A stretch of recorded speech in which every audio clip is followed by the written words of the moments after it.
नमस्कार, आप देख रहे हैं इंडिया वॉइस और मैं हूं आपके साथ श्रुति अंगद। बुलेटिन की शुरुआत करते हैं इस वक्त की बड़ी खबर से, जो कि उत्तर प्रदेश में मदरसा बोर्ड एक्ट पर, यूपी मदरसा बोर्ड एक्ट पर सुप्रीम कोर्ट में सुनवाई टल गई है। दिल्ली से इस वक्त की बड़ी खबर सामने आ रही है। यूपी मदरसा बोर्ड एक्ट पर सुप्रीम कोर्ट में सुनवाई टल गई है। अब अगले हफ्ते होगी मामले की सुप्रीम कोर्ट में सुनवाई। हाई कोर्ट के 22 मार्च के फैसले पर सुप्रीम कोर्ट ने रोक लगाई थी। हाई कोर्ट के फैसले को सुप्रीम कोर्ट में दी गई चुनौती। इलाहाबाद हाई कोर्ट ने मदरसा एक्ट को किया खारिज।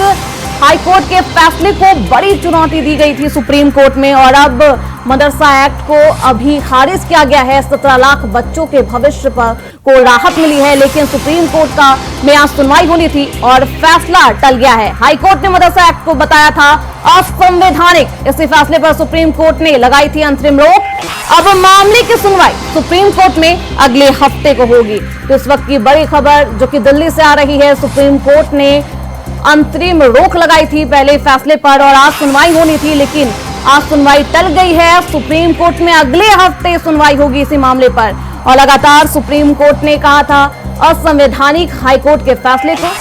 उत्तर प्रदेश मदरसा बोर्ड एक्ट पर सुप्रीम कोर्ट में आज सुनवाई टल गई है।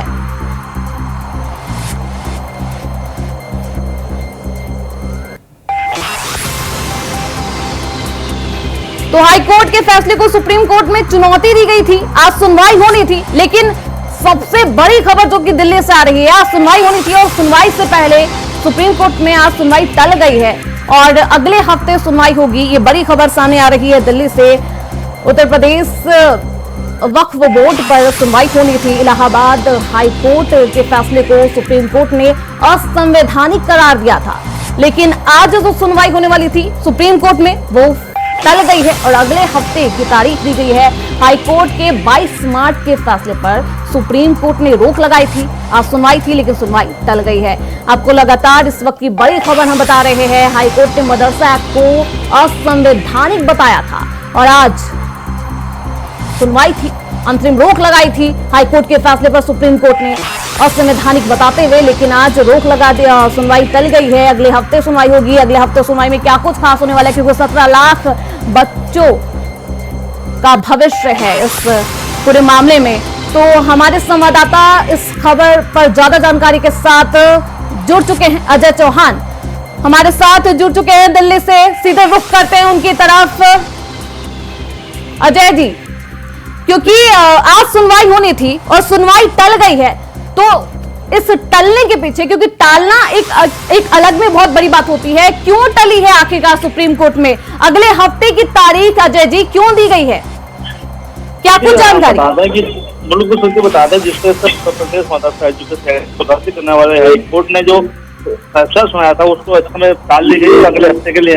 बता दें कि जिस तरह से लगातार जो मुस्लिम पक्ष की तरफ से दायर किए गए थे, यूपी सरकार ने मदरसों को लेकर बात कही थी कि जिस तरह से मदरसा चलना है गैर कानूनी है और जिस तरह से हाई कोर्ट की बोर्ड परीक्षा को लेकर भी सवाल खड़े थे, लेकिन जिस तरह से आज फैसला होना था लेकिन उसको टाल दिया गया। अब देखना होगा जो मदरसा एक्ट को ये खारिज कर दिया गया था, लेकिन असंवैधानिक सेकुलर के खिलाफ है। चीफ जस्टिस डीवाई चंद्रचूड़ की अगुवाई वाली 3 जजों की बेंच ने ये मामला सुनाया था, लेकिन केंद्र सरकार और यूपी सरकार को नोटिस जारी करके जवाब मांगा है कि जस्टिस देवी पालीवाल और जस्टिस मनोज मिश्रा भी इस केस शामिल थे। लेकिन सवाल ये कि जिस तरह से उन्होंने हवाला दिया कि 1908 में ये मदरसे का चयन किया गया था, वहां पर इस समय, लेकिन लगातार आचार्य से इन पर सवाल है, क्योंकि करीब 25,000 मदरसे ऐसे हैं जिसमें लाखों बच्चे पढ़ते हैं। तो सवाल है यूपी सरकार और केंद्र सरकार को, जिस तरह से बैन लगाया था, जो फंडिंग होती थी लेकिन गैर कानूनी जो रजिस्ट्रेशन बोर्ड से मान्यता नहीं थे उनको रद्द किया गया था। लेकिन सवाल है कि मदरसों के पढ़ाई जो एजुकेशन है एक समुदाय की ही पढ़ाई की जाती थी, जिसमें कि अन्य जो बोर्ड परीक्षा होती है उसमें नहीं होती थी। तो सवाल है अब देखना है कि अगली सुनवाई में क्या हो रहा है, लेकिन मुस्लिम पक्ष के लिए ये कहने की राहत की बात। बिल्कुल राहत की बात तो है, लेकिन अगली सुनवाई अगले हफ्ते में होनी है। तो क्या लगता है 17 लाख बच्चों का भविष्य, क्या जो सवाल है, क्या बच्चों को राहत मिलेगी? अजय जी देखिए, बिल्कुल देखिए, जिस तरह से जो गैर कानूनी मदरसे हैं उनके तो यूपी सरकार ने पहले से बैन कर दिया, क्योंकि उनको यूपी सरकार से फंड जाता था, लेकिन बच्चों का जो भविष्य था वो खाली एक मदरसे में ही रह जाता था, लेकिन आगे जिस पढ़ाई की जाती थी, जो पैसा फंड होता है जैसे सरकारी स्कूलों में होता है, प्राइवेट स्कूलों में पेपर होते हैं, उस तरह की सुविधा वहाँ नहीं थी। तो इसको लेकर यूपी सरकार ने एक्शन लिया था और जबकि जांच कराई गई थी कितने जो सरकार से मान्यता प्राप्त मदरसे हैं और जो प्राइवेट मदरसे हैं वो कितने हैं, तो इसमें खर्चा आया तो कहीं ना कहीं काफी ऐसे मदरसे निकले जिसमें कि गैर कानूनी थे। उसको लेकर यूपी सरकार ने फैसला लिया था और सभी की परीक्षाओं को लेकर के जो बोर्ड परीक्षा भी होनी थी उसमें भी एक्शन लिया था कि जितने भी बच्चे बोर्ड परीक्षा में उनको वहाँ बैठाया जाए। लेकिन जो मुस्लिम पक्ष ने उसको विरोध किया था और इसने हाईकोर्ट को पहुंच याचिका लगाई। लेकिन देखना है कि जिस तरह तक सुनवाई होती रही थी, लेकिन सुनवाई होने रद्द कर दी गई। लेकिन अगले हफ्ते जब फैसला आएगा तो किससे आगे, क्योंकि यूपी सरकार को भी इसका नोटिस भेजा कि आखिरकार किस कारण आदमी को रद्द कर। अजय जी, मुझे याद है 22 मार्च को जब रोक लगाई थी सुप्रीम कोर्ट ने हाईकोर्ट के फैसले पर, तो उन्होंने कहा था कि हाईकोर्ट ने जिस तरीके से धारणा अपनाई है उसे गलत समझा है, हाईकोर्ट का ये फैसला गलत है और वो गलत समझ रही है मदरसों को। लेकिन हाईकोर्ट ने ये कहा था कि धर्मनिरपेक्षता कहीं ना कहीं बाधित है। हाईकोर्ट का अलग फैसला था, हाईकोर्ट की अलग टिप्पणी थी। सुप्रीम कोर्ट कह रही है कि हाईकोर्ट ही गलत समझ रहा है, समझा क्या जाए, क्योंकि आज तो सुनवाई टल गई है। अहम सुनवाई थी आज, बच्चों का भविष्य है दोनों के। जी बिल्कुल श्रुति, देखिए जिस तरह से धर्मनिरपेक्ष की बात कही थी सामने कोर्ट में भी आई थी कि आखिरकार जो बच्चों का भविष्य है वो एजुकेशन होने चाहिए, उनको सभी जो साले में वोट दी जानी चाहिए। लेकिन मदरसों में क्या था, खाली एक अपने ही समुदाय की भाषा यानी कि मुस्लिम उर्दू के साथ साथ चलता था। लेकिन बोर्ड परीक्षा में अगर बात करें तो सारी परीक्षाएं होती है, बच्चों को कंप्यूटर की बात करें, साइंस की बात करें, गणित मैथ की बात करें, ये नहीं सुविधा होती थी। लेकिन उसको लेकर सवाल खड़ा था कि आखिरकार किस तरह से जो सरकार है कहीं ना कहीं इसमें विफल हो चुकी है। और देखना है कि मदरसों को जो लेकर के टिप्पणी की गई थी वो अब सुनवाई होने, लेकिन जिस तरह की बैच ने ये कैसे सुनाया अब देखना होगा, क्योंकि सभी यहाँ पर मौजूद है। सवाल है कि उनके बच्चों का जो भविष्य है वो किधर जाएगा, क्योंकि या तो सारे मदरसे जो बोर्ड है उनको लागू किया जाएगा। बिल्कुल अजय जी, बच्चों का भविष्य किधर जाएगा, इन तमाम जानकारियों के लिए अजय जी आपका बहुत शुक्रिया। तो बच्चों का भविष्य क्या होगा, सुप्रीम कोर्ट अगली सुनवाई अगले हफ्ते होगी, देखना बेहद अहम होगा, क्योंकि सवाल 17 लाख बच्चों के भविष्य पर है। सीधा रुख करते हैं इस वक्त की बड़ी खबर जो कि लखनऊ से आ रही है। सपा अध्यक्ष अखिलेश यादव का बड़ा बयान सामने आया है। सपा को बदनाम करने की साजिश, कानून में डीएनए टेस्ट का प्रावधान नहीं, अखिलेश यादव कह रहे हैं। बीजेपी चुनाव से पहले करना चाहती है साजिश, 7 साल से ज्यादा सजा वाले अपराध में डीएनए टेस्ट हो। वक्फ बोर्ड एक्ट में संशोधन करेंगे और जब संशोधन होगा तो इसका विरोध भी किया जाएगा, ये कह रहे हैं अखिलेश यादव। डीएनए टेस्ट को लेकर सवाल खड़े कर रहे हैं। कानून में डीएनए टेस्ट का कोई प्रावधान नहीं है। अखिलेश यादव डीएनए टेस्ट को लेकर भड़के नजर आ रहे हैं। वक्फ बोर्ड एक्ट में संशोधन करेगा तो विरोध किया जाएगा विपक्ष के द्वारा, संशोधन हुआ तो।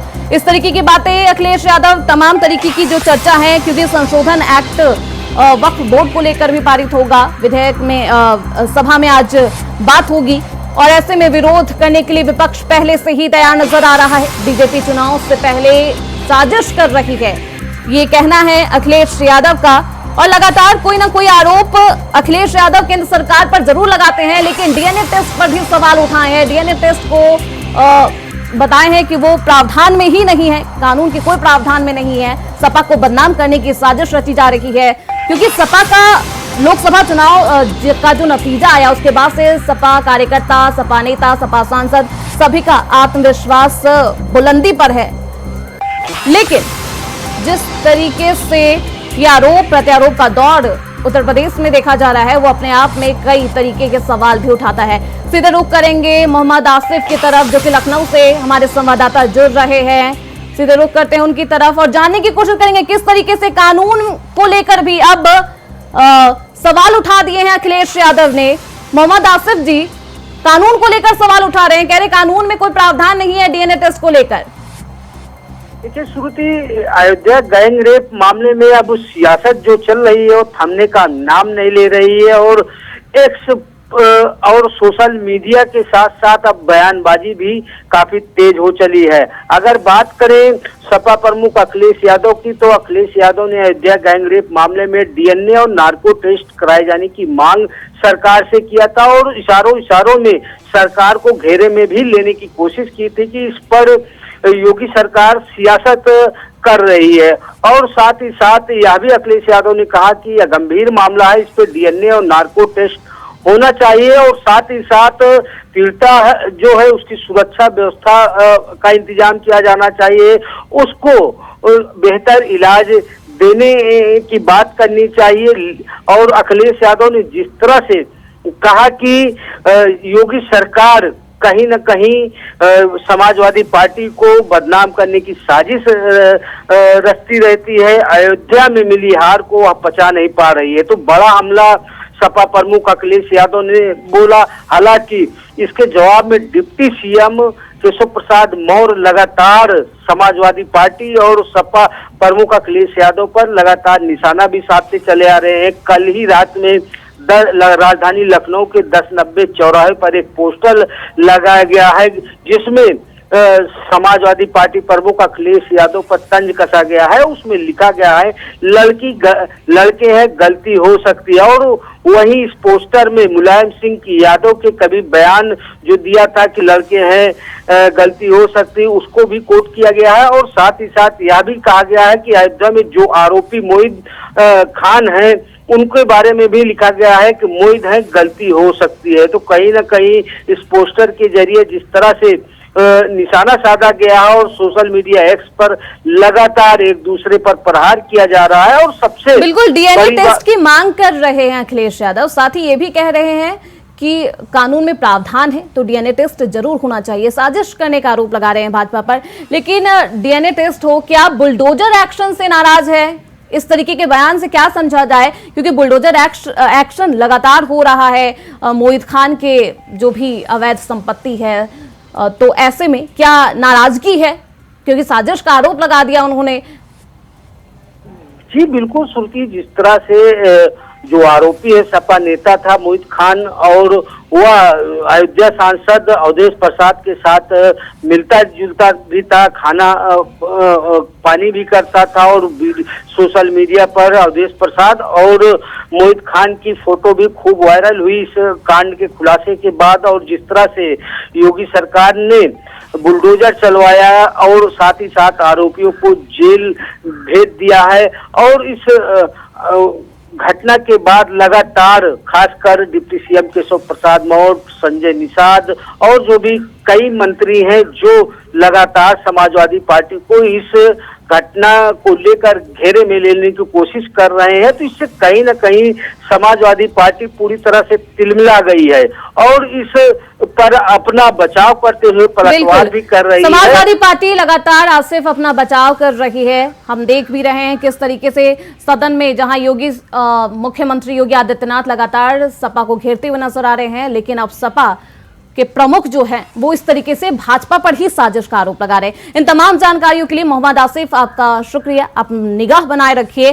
तो आपने भी देखा किस तरीके से गैंगरेप कांड को लेकर सियासत तेज है, लेकिन इस सियासी बयानबाजी के दौर में सपा प्रमुख अखिलेश यादव ने क्या कुछ कहा है, आइए सुनवाते हैं। कर रहे हैं और ये भेदभाव इसलिए कर रहे हैं कि इनको हर जगह राजनीति दिखाई दे रही है, वोट दिखाई दे रहा है।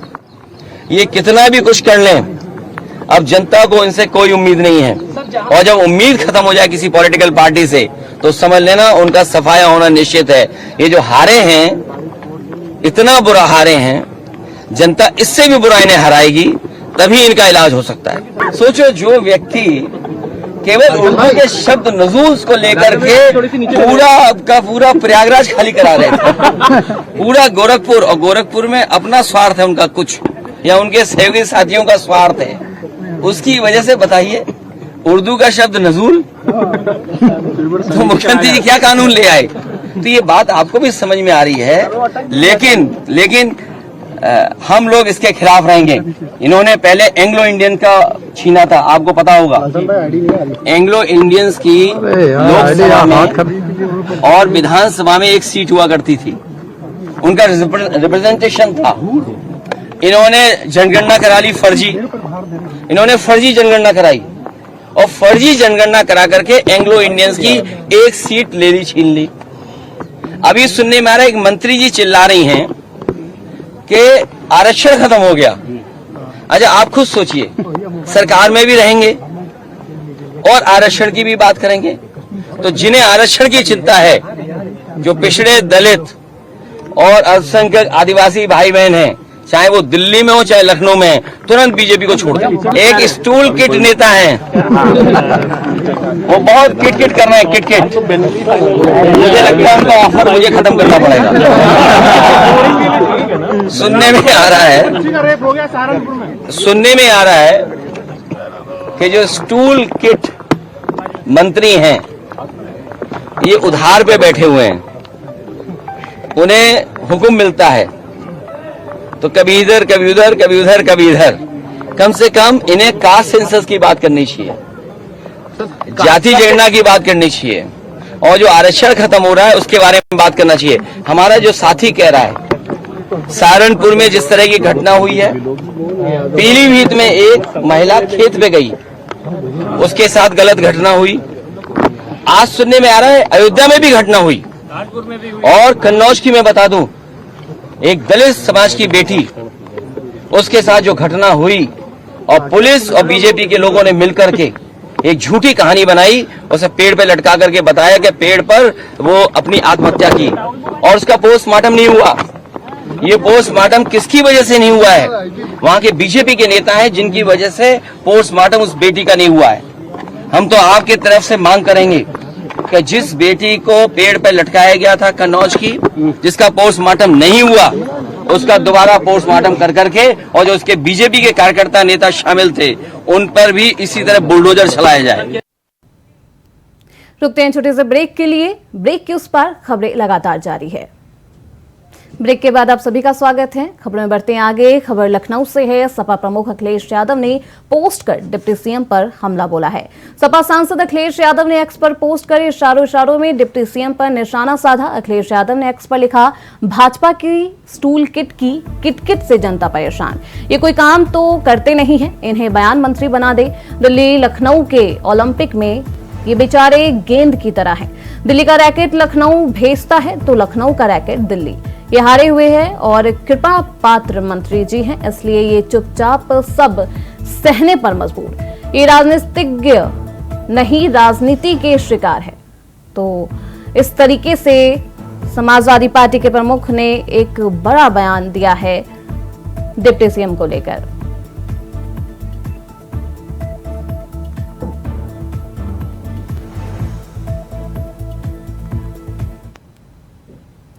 खबरें बढ़ते आगे। सावन के तीसरे सोमवार को बाबा विश्वनाथ के दर्शन को आने वाले भक्तों पर मंडलायुक्त कौशल राज शर्मा, मंदिर के न्यास के मुख्य कार्यपालक अधिकारी विश्वभूषण मिश्र, डीसीपी काशी जोन गौरव बंशवाल एवं अन्य अधिकारियों द्वारा पुष्प वर्षा कर उनका स्वागत किया गया।